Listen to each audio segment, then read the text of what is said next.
बुरा मानने की बात नहीं है, ये तो गांव है ना गांव, मगर फिर भी 50 घर ऐसे होंगे जिनकी जवान बेटियों पे मोबाइल होगा।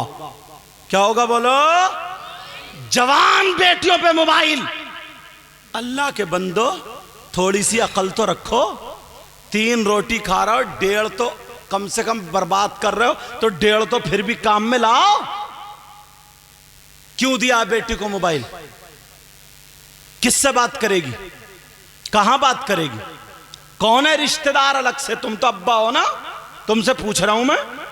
कौन है इसका ऐसा रिश्तेदार जो जवान कुंवारी बेटी को मोबाइल दे दिया? कौन है इसका जो बात करने को दे दिया? तुम अब्बा हो के दुश्मन? बात करेगी किससे करेगी? व्हाट्सएप चलाएगी, कहां चलाएगी? फेसबुक चलाएगी, कहां चलाएगी? यूट्यूब चलाएगी, क्या देखेगी? मुझे बताओ, जवान बेटियों को मोबाइल क्यों दिया है? अरे ये किससे बात करने दिया है? आज जब पूरी बिगड़ जाती है, जब बातें होने लगती हैं, रात के 12-12 बजे तक मोबाइल पे चैटिंग कर रही है, लफंगे लड़के लगे पड़े मोबाइल पे। मैं तुमसे पूछना चाहता हूं, ये मां को पता है मेरी बेटी किससे बात कर रही है? और जब मां को पता नहीं है तो बता, तू मां बनी क्यों? 24 घंटे साथ रह रही है, पता नहीं चला तेरी बेटी किससे बात कर रही है? बाप को तो पता नहीं है, ये बेचारा काम पे चला गया, मगर ये माँ के करतूत है। सब बिगाड़ने का काम माँ का है, माँ का। माँ को पता है मेरी बेटी जीने पे खड़ी हुई बात कर रही है, नल पे खड़ी हुई बात कर रही है, लिहाफ में कमरे में अंदर बात कर रही है, छत पे आधे घंटे से किससे बात कर रही है? माँ ने क्यों नहीं पूछा?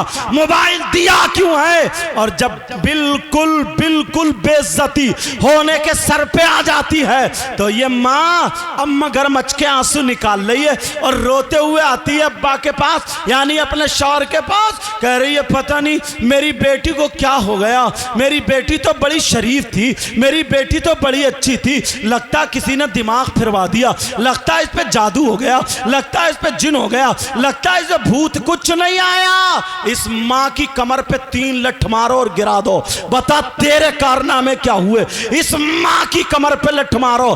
तेरी जवान बेटी थी, तूने इसको दुपट्टा क्यों नहीं उड़ाया?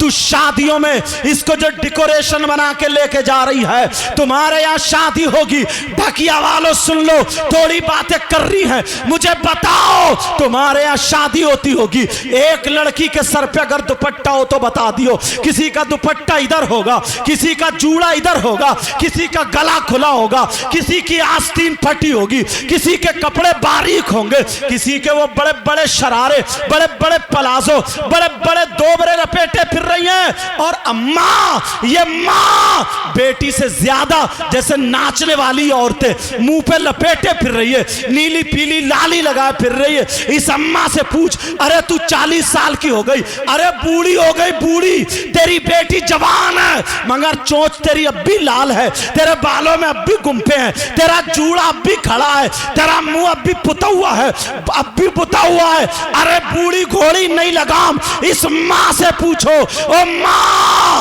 ओ माँ बोल तेरी जिम्मेदारी कहाँ है? जरा कान खोल के सुन लो। अल्लाह फरमाता है, या अय्युहल्लज़ीना आमनू कू अनफुसकुम व अहलीकुम नारा, ए ईमान वालों अपने आप को और अपने घर वालों को जहन्नम की आग से बचाओ। बेशक सुभान अल्लाह सुभान अल्लाह। कह देना बहुत आसान है, अमल करना बड़ा मुश्किल है। चौराहे पे खड़े होके कहते हैं जमाना खराब हो गया यार, माहौल बिगड़ गया यार, बड़ा बुरा माहौल हो गया। क्या बिगड़ा माहौल? बोले देख नहीं रहो शादियों में कैसा पहनावा। मैं इन्हीं से पूछ रहा हूं, ये आसमान से उतरी है, ये जमीन में पैदा हुई है, ये आलूओं के खेत में आई है, नदी में बह के आई है? बताओ। हमारी तुम्हारी बहन बेटियां आई, बोलो है कि नहीं? हमारी तुम्हारी बहन बेटियां। कौन सुधारेगा? कोई इमाम सर पे दुपट्टा रखने जाएगा? कोई आलिम जाकर के उसका आंचल संभालेगा? ये माँ बाप की जिम्मेदारी है। आज के जलसे से ये सबक लेकर के जाओ, हर माँ बाप अपने अपने घर की जिम्मेदारी संभाल ले, इंशाअल्लाह पूरा माहौल संभलता हुआ नजर आ जाए। सुभान अल्लाह सुभान अल्लाह। मगर बाप जानबूझ के अंधा बना पड़ा है, आंखों पे चर्बी है चर्बी। कोई नहीं कहता, शादी में सब देख रहे हैं, चचा ताऊ मामू खालू सारे देख रहे हैं, मगर बोलने की किसी में हिम्मत नहीं। दूसरे की बेटी को मत बोलो, अपनी बेटी को तो बोल सकते हो। और भाइयों नौजवानों, तुमसे यार मुझे बड़ी उम्मीद थी, कम से कम तुम्हारे माँ बाप बूढ़े हो गए नहीं जानते, तुम तो जानते हो ना माहौल कैसा है। तुम ही इस लायक हो जाते कि तुम अपनी बहन के सर पे आंचल रख देते, तुम ही इस लायक होते कि अपनी बहन को दुपट्टा उड़ा देते। मगर अफसोस तो यही है, अफसोस तो यही है, तुम कैसे अपनी बहन को दुपट्टा उड़ा सकते हो? तुमने अपनी शक्ल देखी है? तुम्हारे हाथों में चूड़ी और कड़े और तागे बंधे हुए। अरे चूड़ी और कड़े पहनने वाला ये भाई कौन से हाथ लाएगा जो अपनी बहन के सर पे दुपट्टा रखे? कानों में कुंडल पहनने वाला भाई अपनी बहन के सर पे कैसे दुपट्टा रखेगा बोल? नाक में नथुनिया पहनने वाला भाई, गले में चैन पहनने वाला भाई, तेरी मेरी बहन बेटियों को छत पे खड़े होकर तकने वाला भाई, मोबाइल से बातें करने वाला भाई।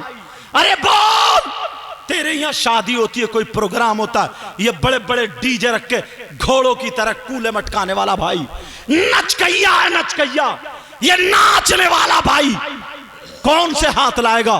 कहां है तू? अपनी बहन के सर पे आंचल रख दे, कौन रखेगा? नचकैया भाई। अल्लाह, वो सैयदा जैनब थी यार, वो हुसैन की बहन थी जिनकी तबीयत खराब हो गई, उनके शौहर ने दवा ला के दी, तबीयत ठीक नहीं हुई। शौहर बोले चलो मैं तुम्हें हकीम के पास ले चलता हूं, तुम्हारा हाथ पकड़ के मर्ज देख लेंगे और जो दवा होगी वो तशखीस कर देगा, खा लोगी ठीक हो जाओगी। हुसैन की बहन बोली नहीं, मैं गैर मर्द के हाथ में हाथ नहीं दूंगी, मैं उसके सामने नहीं जा सकती। कहा तुम हाथ मत देना, लेकिन पर्दे से चलो तो मैं जा रहा हूं तुम्हारे साथ में, इस्लाम इतनी इजाजत देता है, तबीयत ठीक नहीं हो रही है। तो वो भाई की बहन थी जिसने ये कहा था कि इस्लाम तो इजाजत देता है, मगर मजबूरी यह है मैं कि हुसैन की बहन हूं, मजबूरी है मैं हसन की बहन हूं, मजबूरी है कि मैं फातिमा की बेटी हूं, मजबूरी है मैं अली की बेटी हूं, मजबूरी है मैं नबी की नवासी हूं। आज तुम्हारी बहन क्यों नहीं कहती? तुम्हें देख के सर पे आंचल क्यों नहीं रखती? तुम नचकइये हो गए, नचकइये। अरे यहूद और नसारा ने तुम्हें छक्का बना दिया, छक्का। तुम नहीं जानते हो, शक्ल देखिए तुमने, अपनी सूरत देखिए, कंगे लगा रहे, बालों में कंगे, बाल में कंगे लगा रहा है, बाल में जेल लगा के खड़े कर रहा सेई के कांटों की तरह, बाल लड़कियों जैसे, कानों में कुंडल, नाक में नथुनिया, गले में चैन, हाथ में तागे और वही चढ़े, पूरा जनखा बना पड़ा, पूरा छक्का। अब तू लड़की तो बन नहीं सकता, मर्द है, और मर्द रहा नहीं क्योंकि जेवर पहन लिए, बीच का हो गया, बीच का। बीच का कौन होता? बोलो, कभी ताली बजाता हुआ नहीं मिला तुम्हें? देख लियो मोहल्ले में कितने घोड़े नाच रहे हैं। अगर शादी हो, बियाह हो, तो डीजे रखे और नाच, किसे दिखा रहा? कूले। ये गानों पे जो कूले मटकाए जा रहा है, किसे दिखा रहा? छत पे तेरी मां खड़ी है, मां को दिखा रहा, दरवाजे पे तेरी बहन खड़ी है, बहन को दिखा रहा, दीवार पे तेरी भांजी खड़ी है, दूसरी दीवार पे तेरी भतीजी खड़ी है। अरे दिखा किसे रहा? यार मुसलमानों की शान ये थी कि अगर गैर मुस्लिम लड़की भी ना मुसलमानों के मोहल्ले में रहती थी तो अपने आप को सेव और महफूज समझती थी, और वो कह दिया करती थी मेरी इज्जत पे आंच नहीं आ सकती। कहा इतने दावे से क्यों कह रही हो? कहा कि मैं उस नबी के गुलामों के मोहल्ले में रहती हूं जिस नबी ने यह बताया नजरें नीची करके चला करो। वाह वाह, सुभान अल्लाह। और आज तुम उसी नबी के जुलूस में, तुम्हारी रगों में शैतान दौड़ने लगता है। कितने लड़के हैं और जुलूस निकालो। ये भी बता रहा हूं, कुछ नाते ऐसी हैं जिनमें म्यूजिक बजता है।